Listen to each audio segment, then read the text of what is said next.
guys! Finally, Miss Angel is in Dubai. Welcome po sa UAE. Guys, sa wakas, nandito na po si Miss Angel sa Dubai. Hindi, ang ganda-ganda nyo nga po di ba? So, Miss Angel, kamusta naman po yung biyahe nyo? Okay lang po, mabilis lang. Mabilis lang po. Ay, hindi yung biyahe matagal, mapa. Pero yung process as in, check lang nila yung papers. So lang tanong-tanong. So, sobrang bilis lang po talaga ng proseso. Pero Miss Angel, nabanggit nyo po sa akin na na-offload na po kayo before. Totoo po? Totoo po. Ano po yung nangyari? Bakit kayo na-offload dati? Ano kasi yun, for travel visa. Tapos may bet din ng mga panahon na yun. Saan kayo papunta that time? Papunta po kayo ng Dubai? Paano ba? Hindi, okay lang po. Dapat magka-cross country Ah. from Singapore to Dubai. Okay. So, yun po kasi yung talagang kadalasan yung gusto talaga natin mga Filipino para mabilisan. Especially yung may mga employer dito, tapos gustong mag-hire sa Pilipinas. Gusto nila agad-agad po na pumunta ka dito, tapos dito kanila bibisahan or what. Ayaw nilang dumaan sa legal way. Pero, kay Miss Angel, so nung nangyari sa iyo yun, pupunta kayo ng Singapore, talagang ang pakay nyo is mag-cross country din papunta dito. Ano po yung mga documents muna na pin-repair nyo na feeling nyo makakalusot kayo din sa immigration papunta Singapore? Actually, wala lahat yun po ang tourist lang. Tourist lang talaga. May kasabay po ba kayo magta-travel that time? O wala po? So kayo lang po. So guys, actually, pag babae talaga medyo mataas yung risk na ma-offload. Kasi nga po, high ang risk sa inyo na sa human trafficking. Pwede kasing ma-rape kayo, pwedeng mabugbog kayo. So, syempre, ikaw pag tinignan ko, mukhang hindi lalaban to. Pero, ano ba yung naramdaman nyo na na-offload kayo papunta Singapore? Sayang pera. Kasi ako nagbayad ng pan-ticket. Oo. Tapos, sayang pera. Sayang talaga. Ano po yung naramdaman nyo naman bukod sa panghihinayang din sa pera? Ano na lang, siguro, hindi pa time, gano'n. Sobrang nalungkot kayo, na-depressed ba kayo? Hindi naman.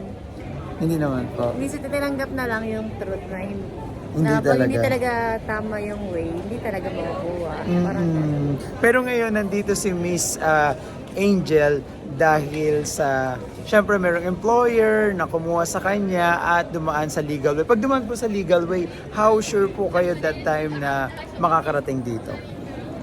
pagpasok pa ng effort, naiyak na ako, lungkot din ako babalik sa pamilya ko muna. Grabe naman po, hindi babalik. For a while. Okay. So, naiyak po kayo. May naghatid po ba sa inyo sa airport? Parents ko.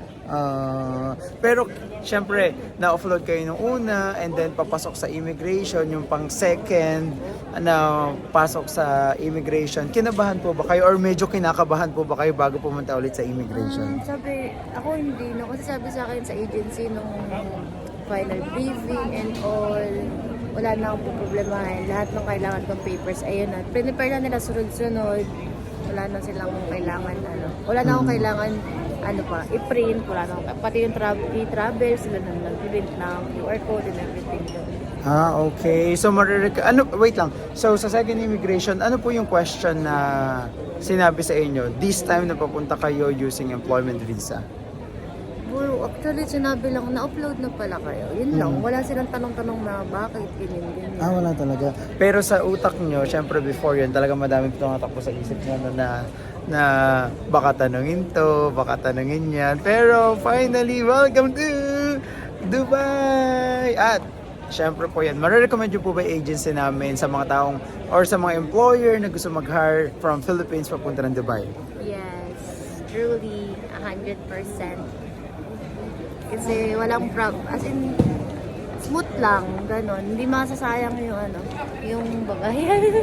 Hindi talaga naman may mga placement fee talaga pag nag-hire on a legal way ang mga employer from the Philippines at may babayaran din syempre ang employer. So, yan po yung pinaka nakakatuwa at finally nandito na siya. Syempre, ang nakakatuwa dito kasi pag meron kang jowa dito, syempre may mga referral yan na parang okay, sige, dito ka pumasok or what.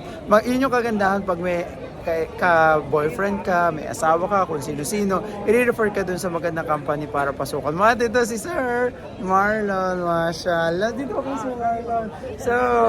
So syempre si Sir Marlon naman yung tatanungin natin, ano yung naramdaman nyo nung na-offload si girlfriend nyo? Siyempre, nalungkot, na-depress. ilang years po ba kayong LDR muna bago siya pumunta dito ngayon?